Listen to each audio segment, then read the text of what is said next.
Welcome to another session of Protégé Effect. It's every Friday at 6 o'clock, from 6 to 7. We'll be here.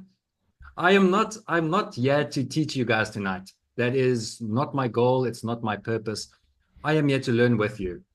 So that's why I asked you guys to pop some things in chat, and every now and again, we'd love you guys to please speak to us. You won't believe how little I actually know. So, like I said, I'm here to learn, and I'm going to learn with you. And by me sitting here and putting myself out there, I'm forced to learn as well. So, without further ado, I'd like to say a big thank you to Gerrit Strydom from CNC Professional Machines for making all this possible. He's got extremely awesome groups.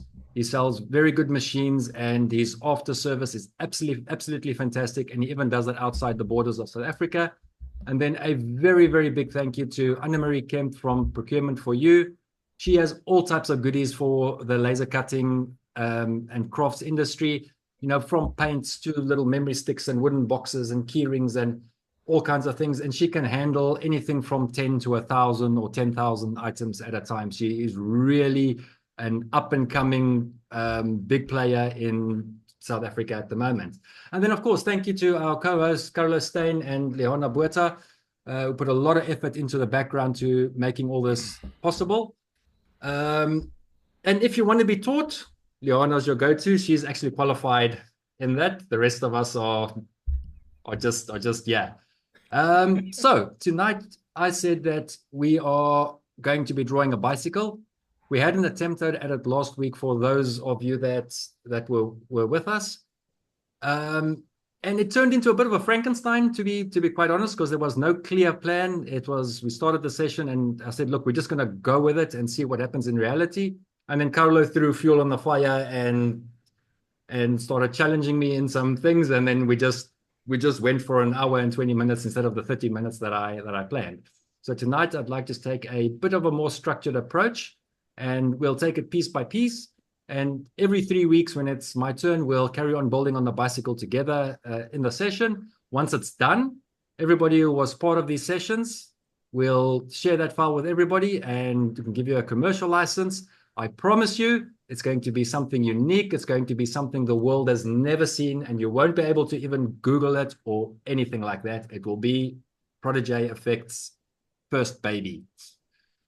So the first thing that you need to do when you're starting a project is that you need an idea. So either a client sends you a photo that they stole from Google or something they saw in the shop, or worst case, they've just got words.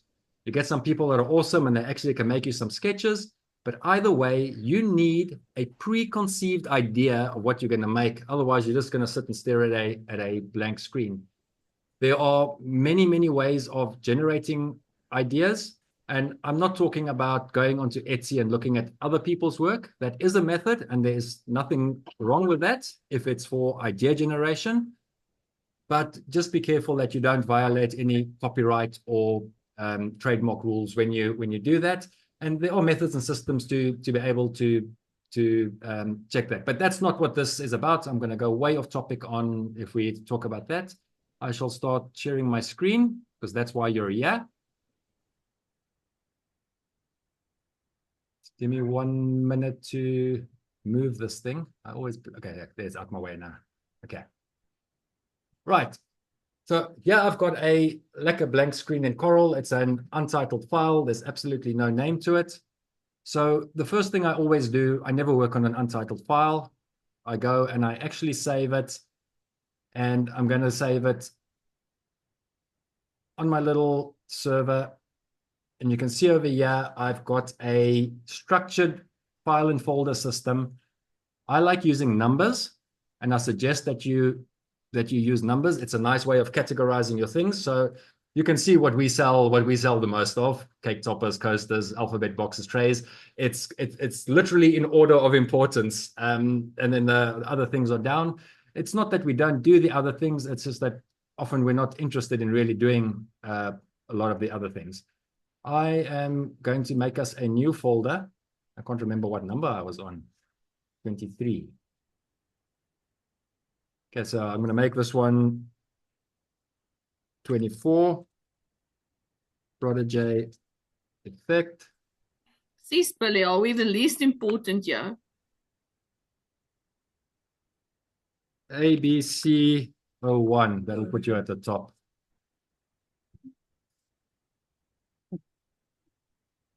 But now if I go by name, oops. Oh, didn't work. What did I do wrong?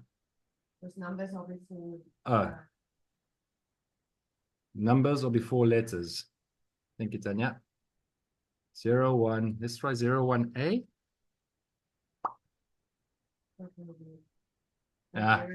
Secondly, on that's the best I can do for now without going down a rabbit hole. Anyways, you can go into my folder and I will call it bicycle. You can get very complicated and you can use SKUs and fancy numbers. I like keeping things simple. One thing that I do and I always suggest is put a date stamp in the format of the year, the month, and then the day. You don't have to put the little stripes and stuff. The reason for doing that is that any computer will automatically always arrange the things by that last set of the dates if you've got the same names. That way we know we'll, instead of calling it version 1, rev 1, or final, absolutely final, very, very final one. Write in the chat who's named their files final one, finale, and then you've got 20 finals. I'd love to know because I often do that and it's a disaster. So date stamp it. That's the best way to do that. Okay, we've got a file ready. I cheated a little bit before the time and I went and generated via AI some ideas. It's a whole topic for another day if you guys want to see. Put a little star in the chat if you're interested in ever seeing a session and you want me to take you through the ethical ways of using AI to generate ideas. And I'm not talking about typing 10 words into AI and doing a thing. I'm talking about proper generation, checking the copyright, doing everything ethically and legally. I'd love to know if anybody's interested in that. Else I'm not going to even bother thinking about it. This might change your mind, though. Lots of stars there, so you're that ship has sailed, in Billy. for that session. Yep. So I told AI that I want a bicycle made out of 3mm wood. It must be a 1970s classic vintage. It must have baskets. It must be able to hold flowers, and it must be able to possibly even hold cactus if flowers are too heavy. And I want leather tassels because I know nothing about leather. And I've seen a lot of people using the laser cutters for leather, and it's something I want to learn. So if any of you know somebody who's good at leather, let them speak to one of us, and we'd love to know how to process leather with our laser cutter. So I want to put little tassels on the handlebars. I want to make the bicycle look really nice. I said to it, I want training wheels on because the bicycle has to stand. I don't want a tricycle though. Tricycles are overdone. You can go onto Etsy and you can buy yourself 100 different tricycles. We want to make a proper bicycle. So see, the AI was only as good as what the words that I gave it. It was about 3 paragraphs or so. So yeah, it made me a tricycle again. But what I'm seeing, I'm looking and I'm seeing the shape of the frame. I'm trying to see how it's put the frame and the wheels together, how we can possibly make mud gods. And I'm trying to see shapes that are flat, because with a laser cutter, we can only work with flat wood. We can't, well, let's say we can't. I don't know how to bend the wood into nice round shapes and things without doing living hinges, which maybe we might end up doing that. But, you know, for example, on this one, yeah, we can't do that with a laser cutter. And most of this, yeah, we can't. Number 3 has got the majority of votes. So that's the only reason why I'm saying that. Right. So let me just crop this image quick. Okay, I need to get into thinking mode for you guys now, for teaching mode, not talking mode. So this is an image that I just copied, screenshot from the Microsoft Copilot image generation. It uses the DALL-E 3 processor as a matter of interest, if that means anything to anybody. I'm going to go over to my toolbar. I'm going to select the crop tool. After I selected the image, I'm going to select the crop tool. And I like cropping my images so that I don't get distracted by all kinds of other shiny things. Because if I've got more stuff on my screen, the more stuff I got on my screen, the more or the less efficient I work. So now when you look at this thing, the first thing you go is, oh, how am I going to do this? You've got to look for the shapes. Find the circles and the squares. And you're going to get very tired of me very quickly because I always say, find the circles and find the squares. I've already set up my Corel so that the line thickness is thick as I draw. You do that. I do it at the bottom, on the bottom right over here. I click on that little pen, double click, say okay. And then I made my line thickness nice and thick. I'm going to make it a bit thicker for you guys now. Again, 2. I changed the color to red. I think it's more visible on Zoom for you guys. And I'm going to say okay. I also went and I clicked on the little paint guy over there. Selected an RGB palette, and I said I want all my internals. If I got a solid, or all my fills must be gray. So when I have a closed polygon or a circle or a square, it's going to have a nice thick red outline and it's going to be gray, and hopefully that contrasts with the screen and you guys can see it nicely. Look what happens. So when I start drawing now, it's automatically thick and red. That's too thick. I'm never going to be able to work with that. It's nice for you guys, but it's terrible for me. Would that have now done it on everything? No, I did it only on that shape. So make sure when you do what I'm doing that you're not clicked on any other shapes. Your best friend, this finger is always on the escape button, by the way. My one finger lives on the escape button. I can't work without the escape button. And then you can set up your working space. Now, when I draw something, I think that's nice and visible to you guys. That's going to work lacquer. So I'm going to go straight over to my circle tool. I'm going to hold in my control button because the control button makes that my circles will always be completely uniform and it'll keep the aspect ratio. If I leave control and I put my hand in the air, then I've got to guess what the circle is and I've got to go change the sizes. So I like to hold control in and draw my circle. And I'm just going to make it transparent. So there we clearly have a circle. We also know that bicycles have equal size wheels. I'm just going to make my nudge factor up at the top here. I'm going to make my nudge distance 3. I'm going to leave it on 3 for tonight because most of the time we're going to be building it out of 3mm wood. So I'm going to nudge everything in increments of 3. I'll just push it 10 times if I want to go somewhere else. So I've used Control C. I've copied and pasted on top of each other here. And I'm going to nudge this one across to the side and say, well, I'm going to take it a little bit further because the bicycle is at an angle. So if I were to turn the bicycle straight, the wheel would be a little bit further. I think something like that would be quite nice. There's another circle that I see. I also see that there is a circle in the middle of the wheel. So I'm just going to sketch one more or less right. I'm going to click on it on that little grip that's in the middle. And as it goes on to center, if I click my mouse, I don't have to click on it. As it highlights it, I can actually click near it, and Corel's clever enough to pick it up. If I move close to a node or any other intersection point or a center of another object, it'll actually put it nicely in the center for me. I'm going to push Control and D, which is the duplicate tool, because it works a lot faster than copy. Copy and paste can sometimes take long. It's different processing methods, but that's also another topic for another day. Just going to clear it out. So there we've got 2 wheels for a bicycle, and it looks like we're on the right track. I spot another circle, and there's a circle over here. I also know that that circle is going to tie in to that circle at the back, because your chain generally drives from your pedal to the center of your back sprocket. However, it does look like this front one is way higher than the back. And normally bicycles are quite straight. So we'll see if what exactly we're gonna do with that. I'm just gonna change that outline of those ones to green. You guys can see the green.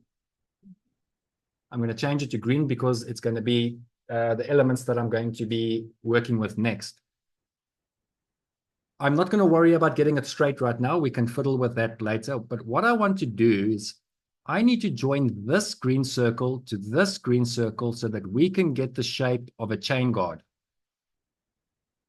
So like I said, there's many ways that we can skin that cat. I like drawing with polylines and splines. So I'm going to take a polyline. I'm going to click on the quadrant of my first circle. I'm going to drag my mouse across and I'm going to look for the tangent. Tangent, meaning the point where one line intersects a circle so that it intersects it smoothly. So you don't get a line going and then the circle has a little bump or a little funny squiggle. So I think most people who haven't had any official drawing training won't really know about the tangent. It's something that you can go and activate yourself on your snapping settings. I'm not going to show you now. Maybe we can make a note of that for next time. If you don't know, pop in the chat if you don't know how to activate snapping settings and how to activate the tangent. So I'm going to double click and I'm going to change that line to green. So there you can see that joined nicely. But look at the one where I started. See, it's got that little bump. It's not on the tangent. So in a package like Inkscape, for example, it's more CAD based. You can actually do that one shot because you can do tan radius type commands. But over here now, I'm just going to take my polyline tool again. I'm going to find the end where that line was on the other tangent, and I'm just going to bring it back to the tangent of this other circle. And I'm going to delete the old one. Oh, this one's now, these lines are way too thick. Let me make everything big, then I can draw. The line thickness shouldn't matter.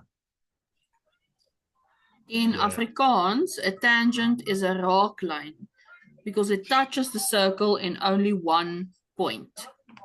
It doesn't cut across the circle in two different points. It only touches.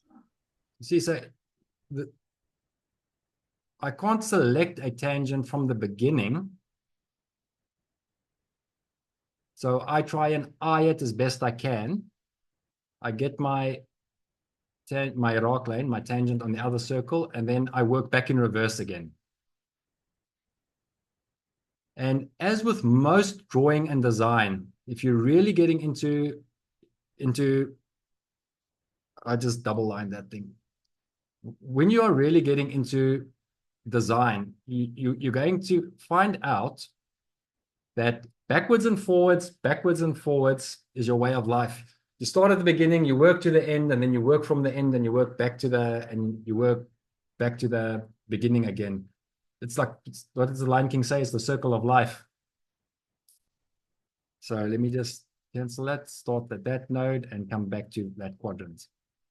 It's a little bit like, that's most people's gripe with Corel, is that it's not a CAD package specifically. It is based more for graphics design, but it definitely has its place, and you can do anything. I've been using Corel for 3 years now. I uninstalled my AutoCAD because I wanted to learn Corel. Right.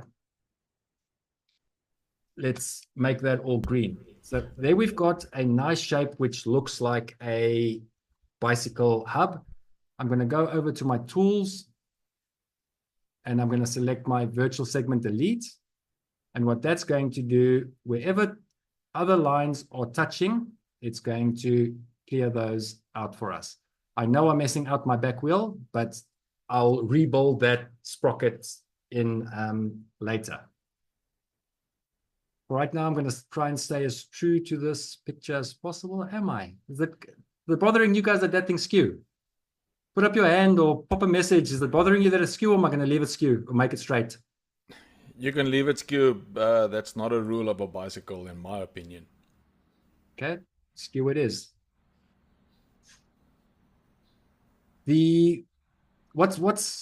Where's another circle? We've got the small little Veliki. I think let's leave that one for later. Once we figured out the rest of the bicycle, we can add things on the side. We do have a little gear that comes in the middle of a wheel. So I think let's stick to the wheels. Let's see if we can actually just finish some wheels. And the gear is going to be a fun one. So let's go for the shiny. Let's go for the shiny one. I'm going to duplicate that shape over there again. And I'm going to make it bigger. I'm putting on my lock ratio, the lock ratio meaning that if I change one size, both sizes will change together. It'll keep the other softwares is called the aspect ratio. It's currently on 25 mil. Let's see what happens if I go 30 mil. I think 30 mil will be fine. And then let's quickly turn this thing into a little gear. How's that for famous last words?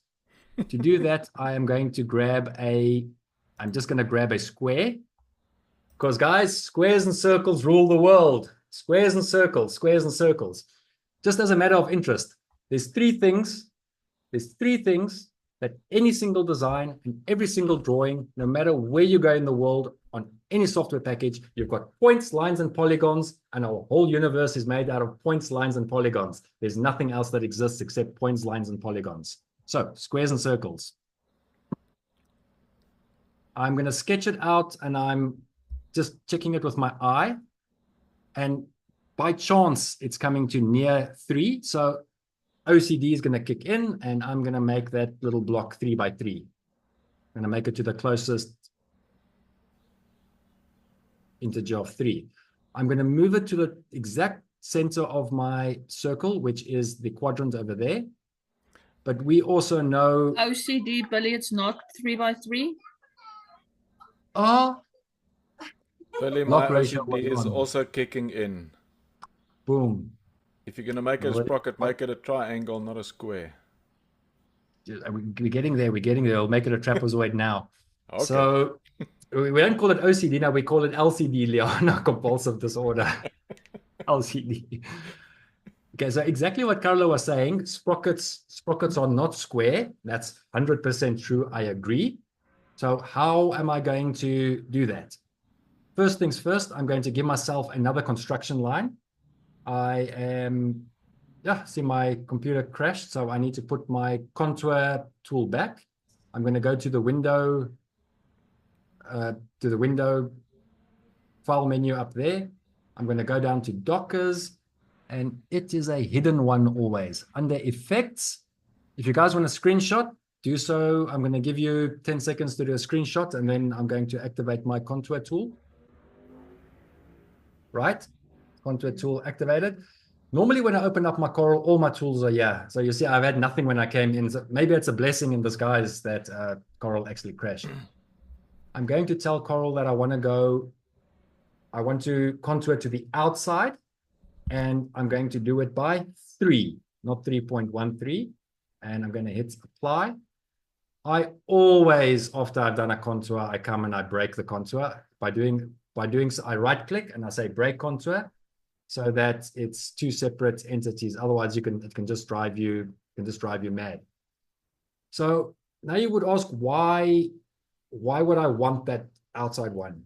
That is so that I guess it was a step that I didn't really need. But if you were making a proper gear and we were going to do the rounded circles, I think you'd want those 2 lines that you've got 2 lines that you're working within, that you can know that your size is going to be exactly right, that the stuff's not skewed. What I'm going to do next, I'm hitting my escape button. I'm going to put my nudge factor on 0.5 mil. And it's just, sometimes you just have a feeling about these things. When I use my, what do they call this thing? The shape tool. And I click on the square, it looks different than when it's a curve or a polyline. And it's for a different reason. So I always break my things and I convert to curves. I never work with the generic shapes. I'm going to take my top right corner and I'm going to nudge it half a mil that way, and I'm going to nudge it.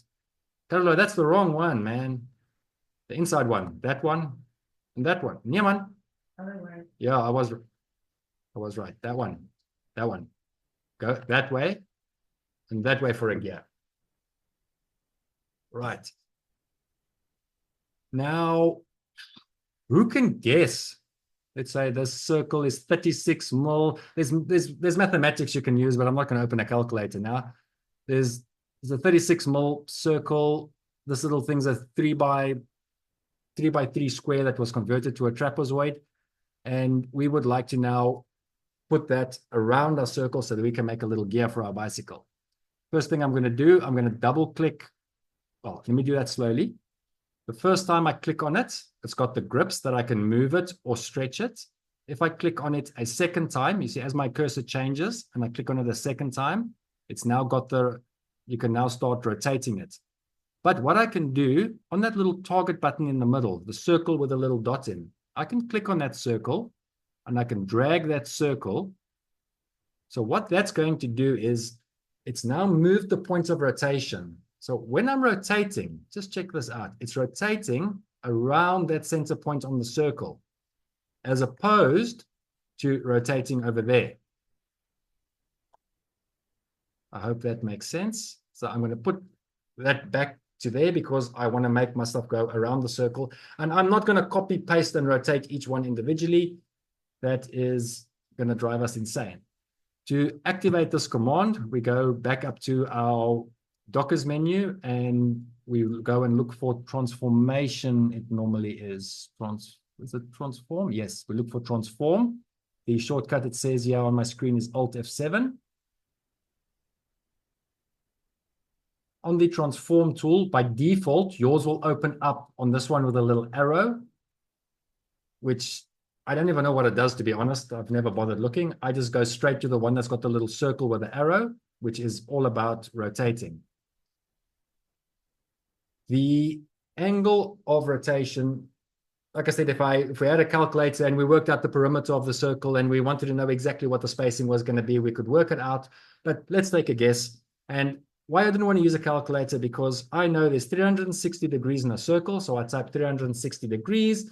I'm going to go with 24. Liana, what's your feel? Right, 24. 24.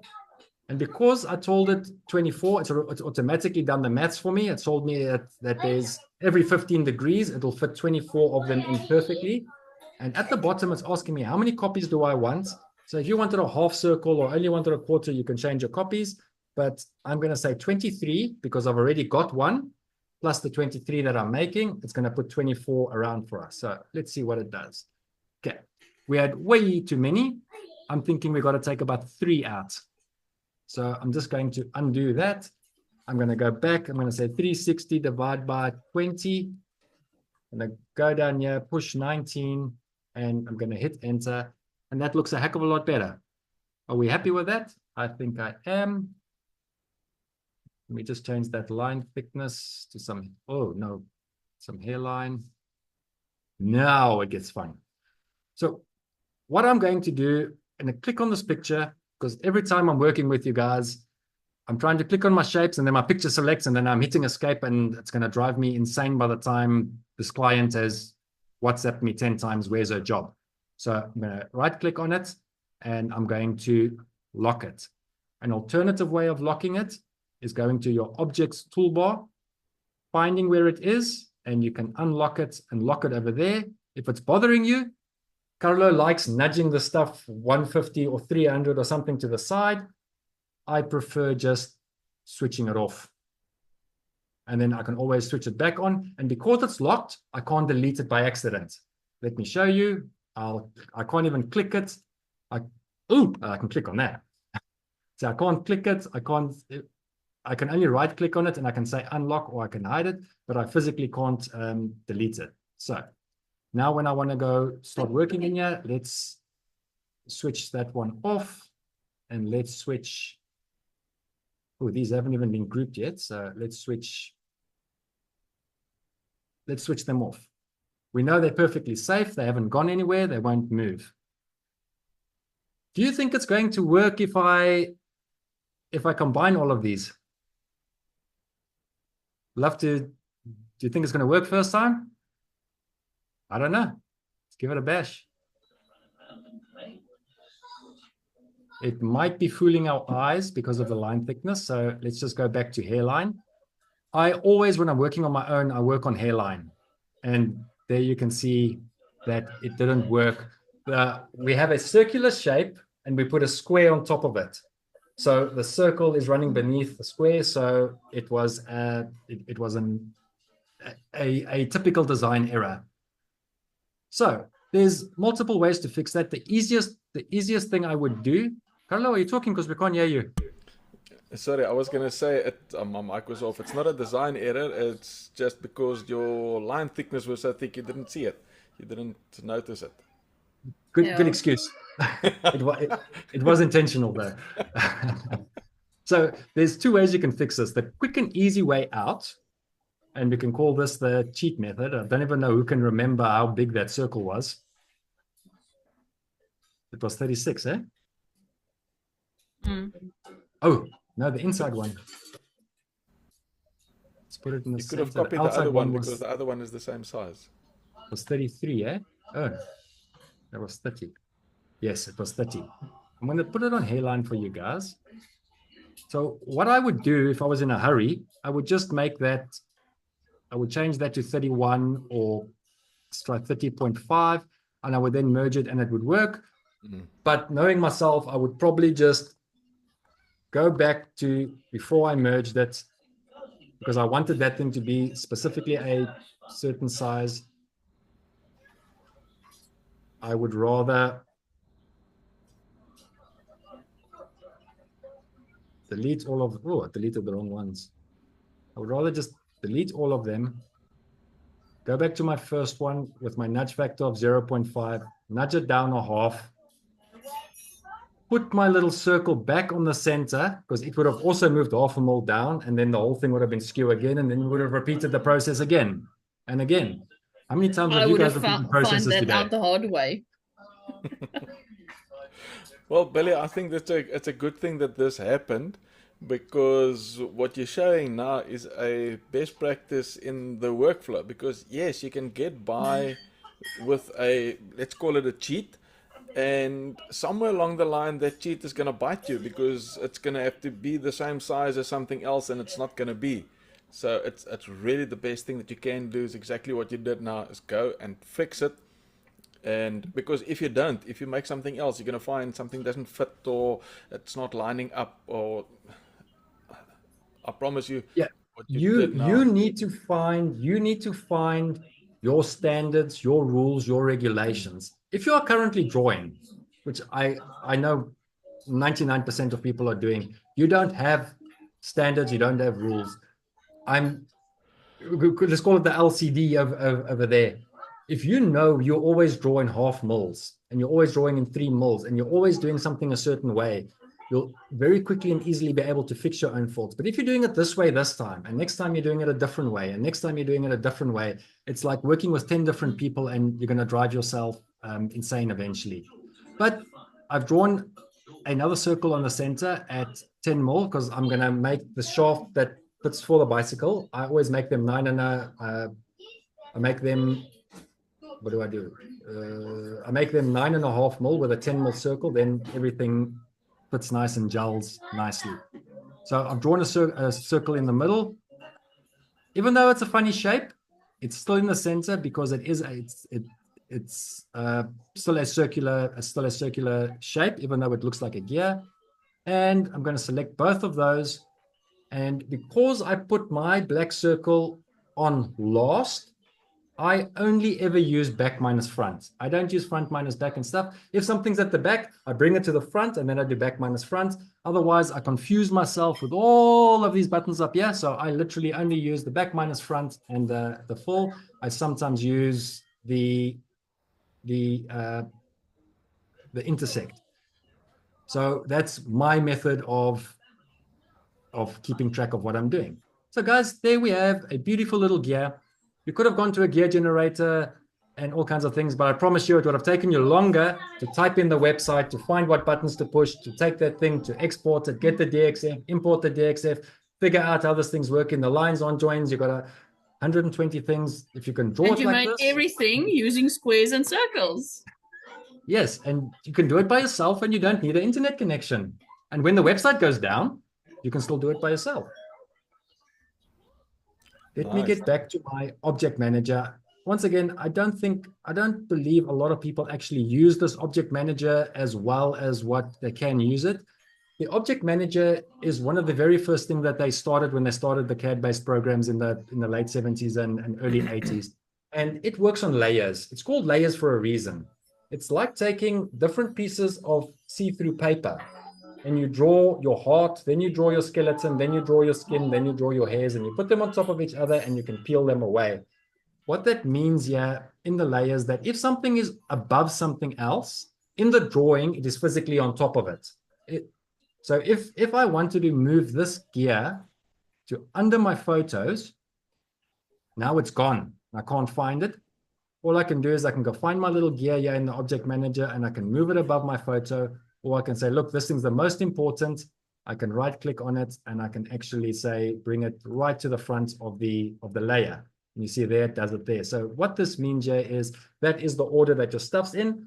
So that's when you see a lot of, especially graphics designers, work in a lot of different layers. They won't do what we did here and actually cut the shape up physically. They will have had one shape and they would have made another shape with a white background and just put it on top of the other shape and then use colors and stuff to hide it. And when you try and laser cut that, it cuts the thing into 100,000 different little pieces. And yeah, that definitely won't work for us.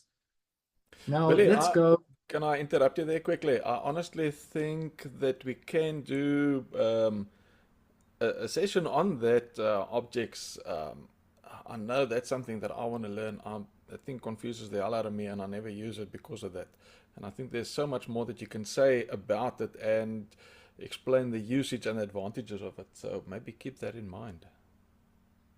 Guys, I made a very big mistake. I deleted my thingy. Did you guys see me do it? Tanya saw me do it. She just said when I was looking in now, she said you deleted it. I deleted my thingy. So yes, yes, a quick tip because I often delete my thingies. I'm going to grab all of this. I'm going to push Control and X and I'm going to cut it. Cut puts it into the computer's clipboard. I'm now going to go and I'm going to undo. What happened now?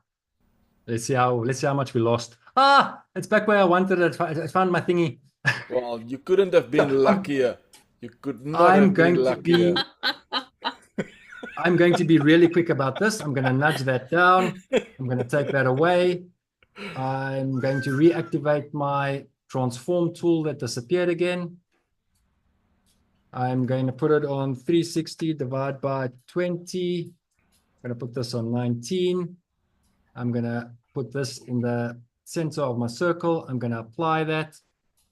I'm going to merge all of those. Did I delete my thingy again?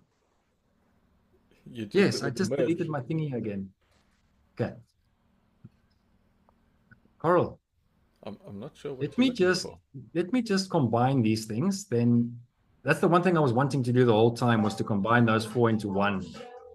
Then I won't delete the thing. You can't lose them again. Yes. So let's just do that from the get-go. My setup's already on 18 degrees, 19, and I can hit my button. And let me go and save as. And the thing completely lost where we were. But because we know we're working in one place on a predetermined drive, I don't have to go search in my downloads folder or my documents where I want to save that thing. The other thing we did, we said we made a 10 millimeter circle. Oops, the ratio is not on, doesn't matter. I'm going to put that in the center of my gear, and we shall do a back minus front on that gear. And let's make it black. Gear done. Do you guys want me to make the little spokes tonight, or do you guys want to call it, yeah, I'm willing to sit and chat, but I know people have things to do, so I don't want to keep anybody up. Yeah, Billy, I think we can do that at a next stage. I think we've covered quite a few. What do you think? But I would like to hear what you guys thought, and I'd like to hear if you learned anything. And I'd like to hear if you're using different software, if there was a much easier way of doing this. And yes, please, if you've got a much easier way in Coral, then I definitely want to learn. Billy, I can share my way of getting the tangent lines quickly, but to do that, I just need to. I'd like to see that. Let me just remove the spotlight there from you and see if I can pin mine quickly. And then I need to change my view to Coral. So if you draw a line, draw a circle. I haven't done this for ages. Let me just see if this is going to work. And you choose the 2-point line. Carmen, you're very soft. Sorry, is that better? Yes. If you Yes. choose the 2-point line, you then have the option for tangent and perpendicular there. And if you did then use the 2-point line, it doesn't matter where, and let me just take that one away. Sorry, let me just delete that line there. I'll go back to the 2-point. I'm going to start here, and I'm going to go to that line, tangent, and it's tangent both sides. I can start there, I can go there, find the tangent, or I can start somewhere here and go there, find the tangent, and both sides are tangent. I can do a smaller one and a bigger one, doesn't even need to be round. Go 2-point, make sure the tangent there is selected. Just going to zoom in a little bit. Again, I can start there, hold the button in while I draw it, find the tangent there, and it's both sides are done. So even if I start drawing, as I go around, it's going to follow it where you start. And if I had to go to that one, it'll find the tangent there, and you will This be is so tangent. cool. I love it. 2-point line, here we come. I'm an anti 2-point line guy. And the perpendicular one as well. And the perpendicular one is there as well. Ooh.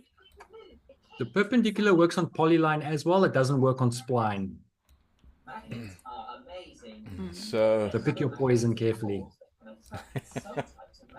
yeah. I Billy, use the fine. 2-point line a lot, so I don't use it ever, only for this one, for this feature is the only time I use the 2-point line.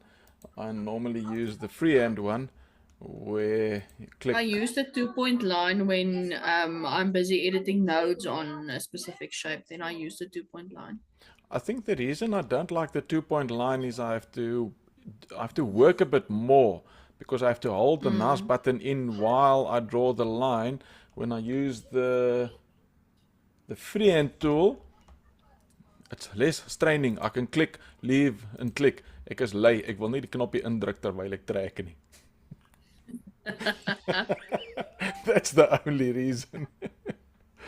So Guys, yeah. check the chat. I dropped what we worked on tonight in the chat in a Coral Draw 16 file, so a very old version. Nice. If you want to fiddle and play with it and show us next time what you've come up with. Like I said, we're game for that. And I've also put a screenshot, if you can't open that, of the actual bicycle, if you want to pull it into your own Coral and do your own thing with that little bicycle. Yeah, and then 3 weeks from now, we'll continue on it. And yeah, come with your Billy? ideas. And Sorry, can I interrupt you there and maybe save that file as a Coral PDF? Then we know it'll work for everybody, even if they have Yes. previous versions. okay, so Carla, I'm going to share my screen again and show everybody, because that is something that I learned 2 days ago, but haven't done it yet. So I've got I'm going to save everything. There's nothing top secret in here. Just remember, it's only going to save what's in your canvas. It won't save the. Is it okay? So let me put it on my canvas. It's not locked. Let me put this on the canvas. Make the canvas bigger if you Yeah. need to. Yeah, it's a massive canvas. I don't want my bicycle too big. File, save as, and then I'm going to select PDF That's right. or PDF, bicycle share 2024 1011, saving it in the right place. Top page and export. No, let's save that. I don't have to say anything. Yeah, I just say okay. You can just say, okay, that's it. Right, I'm going to say okay. Let's browse to the folder where it's at. It's over here. Let me double click it. Okay, there it is. And that'll I'll open in throw any that- Corel Draw, any I'm going version. to throw that in the chat. Let me just stop sharing. Mm. Yeah, you can pretty much open it in anything now, I guess. It's a little hidden gem in Corel, which I learned when I know you can make PDFs, but I'd never thought to save it in PDF because Corel opens any PDF like a vector file. It's something I knew, but I didn't use it as the tool it was used. Carlo actually said, but why don't you guys use PDF? And I was like, yes, why don't I use PDF? I can sit and enjoy the coffee I never drank. So, Billy, the catch-22 is when you present, you need to have something cold. And my options are hot is coffee, cold is wine. And you can't really have the wine while you're presenting. I don't think that is a good idea. So, Oh, when well, you're what's up? presenting, coffee's going to get What- cold. Who's up? Is Liana up next week? Nope, I am. Carlo. Carlo. Yeah, I like. I wish it was Liana. Yes, I like watching her stuff. Carlo, it's you up next week. What are we doing? Thank you, Billy.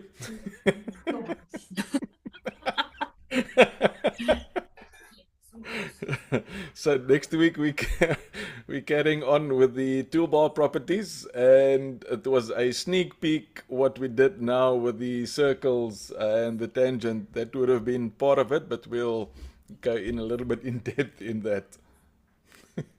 And yeah, I'd like to know, do you guys like us going a little bit slower and spending a little bit more time on basics? Or did you prefer the ones where we just blasted through the things and did 150 things in one session? Don't go too fast. Stadiger hoe How beter big is dit hoor. Daar het jy jou antwoord, Billy. Ek verkies ook stadiger omdat ek niks weet van Karel nie, so ek leer alles van niets af. Ja, ons like die stadig, want dan weet ons wat om te doen. So we will Secondeer dit. say Ja. more about less rather than saying less about more. Ja. Baie interessant, Billy, dat jy so lief is daarvoor om die dockers te gebruik. Like the one specifically that you used tonight was the one for the contour. I just go in my toolbox on the side there I do exactly the same, Leon. and use that one, yeah, and not the docker for that. I do use some dockers, but not for everything. So just interesting to see how we use different methods, but basically do the same thing. Yeah, so because I come from a CAD and drawing background and mining software and things, there is no way that I was ever able to work without having all that thousands of tons of data, or gigabytes of data and stuff in there. So if I don't have a Docker, I start shaking uncontrollably. So I need to have my Docker, even if it's blank. You'll see sometimes I just got a Docker, but I need my Docker there, and I need my toolbar to have only one here, and I need my screen a certain way. Otherwise, if I go work on Tanya's computer, the first thing I do is I say, do you mind if I change the stuff? Because I've got a certain way that I like my setup. Because I know exactly where I'm going, what I'm doing, and I think we're all like that Oh, in no. our own way. Yes. And another thing that you did is you use the transformations tool to get the gear and put all of those little trapezoids around the circle. I would not have used that one. Blend. Let me just quickly check. I would have Use the blend. used fit objects to path. I think it's that one. Let me just check. Fit objects to path. Wag, nou so groot werk. Nou wil ek net seker maak dat ek reg is. I'm trying to think How you Yes, would it's fit objects to path. Yeah. So what would you make 24 objects and then say space them out straight and then say fit them to path, or what would you do? Okay. Carlo, can I get screen share, please? Okay, so Because I gotta see. let's do.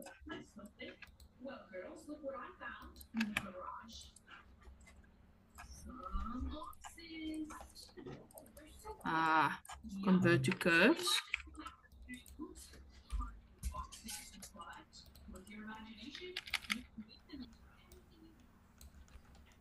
Oh, come on. Sorry. Okay, let's just do squares. So, Yeah, it's fine. yeah, select both. Then I have my fit objects to path. For this one, I actually do use the Docker. Yeah, and then I'll put in, let's say 20. Oh, how much did we do? 20, ne? 20. I was by the 20? Docker last week Friday. Yeah, and then, okay, that's too much. So let's Ah. try 12. Apply. Yeah. Black magic. Basically, same thing. And there you can also go and change the angles and everything. But Liana, then go it goes Liana, on the please. circle.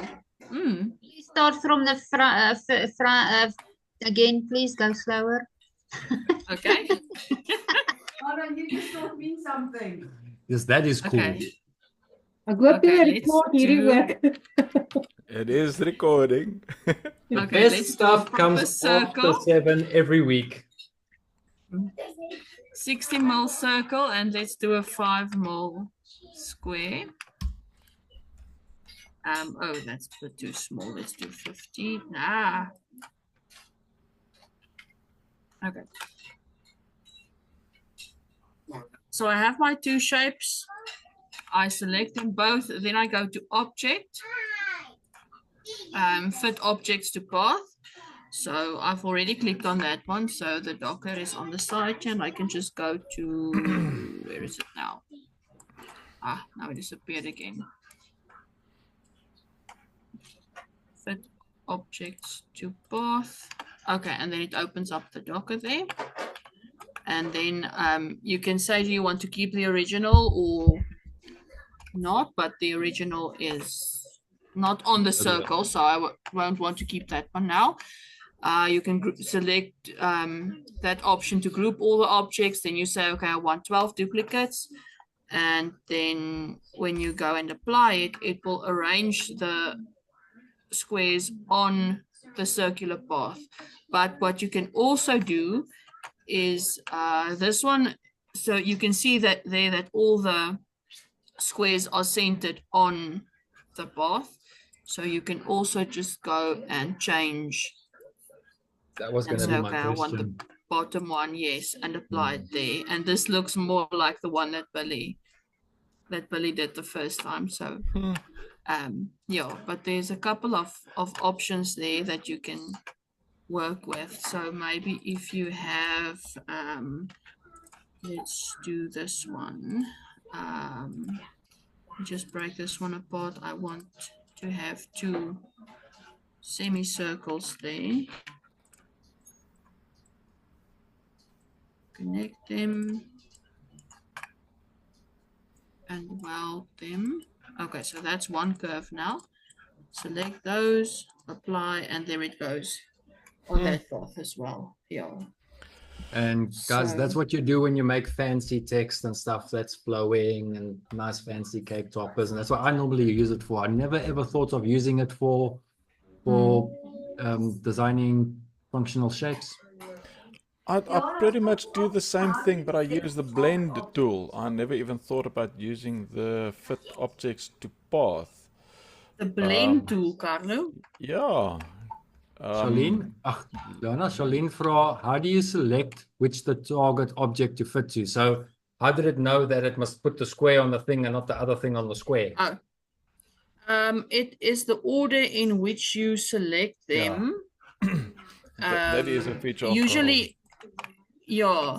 So usually if I wanted it the other way around, let's just quickly check. That would be Okay, interesting. so if I just select them like that, the square is fitted to the curve. If we, okay, let's select the curve first and then it goes the other way around. So you were holding So in shift it's- when you were selecting. No, no. Oh, sorry, yeah, shift. So fit object to path. Choose your object first, your path next, and then it fits the first one to the second one. Yeah, that's Yeah. So first one, your object to your path, apply, and there you go. Oh, I like your Hierdie is blommiekie baie more. I'm going to make goed, né? blommiekies now. I learned to do this trick when I had to make those little eagle boartjies, you know, with with all all the. the little circles here. Liana, let me show you quickly how I do it with a blend tool. Oh, I I don't know if will you see. guys. I don't know if you guys use it. Am I?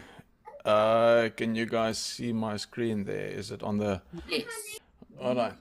So if Waar I sien hy? want those little triangles around that, I will just create the triangle and just make a copy there. And if I select the both of them, and I'm in the blend tool you can find, I think it's object, effects. Then you got the blend. I select both of them and I choose 20 objects and I apply, then it makes the 20 objects. And if I take those objects and I say put them to a path and I select the path, then they go there. And if I say blend along the full path and rotate them and apply, then they're Oh yeah, there. there's an option for rotation as well on that Yes, on and that then one I that I can use. Yeah. I can make them less or I can make them more and see And play how around many- until you're happy with the spacing. Yes, and I can also, you can draw a funny line and you can have two objects. You can have one that looks like that, you can have one that looks like that. You can draw those two, you can blend them and they will blend from the one to the other one. And I can say those two, new path, I can select the path. These are round. Oh, I suppose I can select that and it'll. Oh, there it is. I have never used that tool like ever. I haven't even seen it. If I resize that one, then it also applies, and that was the master, if I can call it that. I Then it love applies this. all the way there. And if I resize the last one, then it goes the other way. And I'm convinced the one that you used, you'll have the same options in it. And I think if I This is the power of the hive mind of us getting together on Prodigy Effect, because Carlo comes from a printing background and all kinds of things with Yeah. proper graphics design. Liana comes from a more artsy background and teaching. I come from a very technical background, and everybody else has got different things. And every industry has different tools that you use.